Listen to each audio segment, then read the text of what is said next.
দরদ already success because শুক্রবার শনিবার তো টিকিটই নাই। আমরা মুভিটা অনেক ভালো এনজয় করেছি আর গানটা দিয়ে অনেক ডান্স করেছি। বলছিলাম না সমস্ত রেকর্ড ভেঙে দিবে দরদ।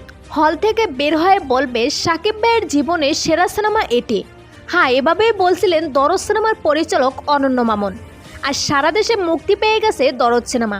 সকাল 10টায় হলের দর্শকের সংখ্যা কম থাকলেও যত সময় যায় হলগুলোতে উপচে পড়া ভিড় তৈরি হয়।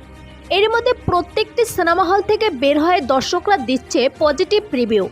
ইতিমধ্যে অনেকেই বলতেছে দরদ একবার দেখলে পয়সা উসুল হবেই। অন্যদিকে আজ বিভিন্ন সিনেমা হলে যাচ্ছেন পরিচালক অনন্য মামুন। এরই মধ্যে তিনি মধুমিত হলে গিয়ে বলছিলাম না দরদ মুক্তি পেলে ঈদের আনন্দ হবে, আজ তাই দেখতেছি। এত মানুষ হবে ভাবতেই পারেনি। আমাদের এটাই লক্ষ্য, ইচ্ছাটা দরদ সফল করতে হবে।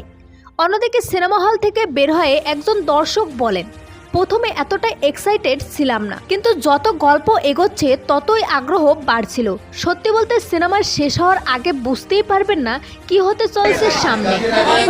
এখন পর্যন্ত সবাই প্রশংসা করতেছে দরদ। সো ভিউয়ার্স, আপনার কি মনে হয় দরদ নতুন রেকর্ড গড়তে পারবে? জানিয়ে দিন কমেন্ট করে।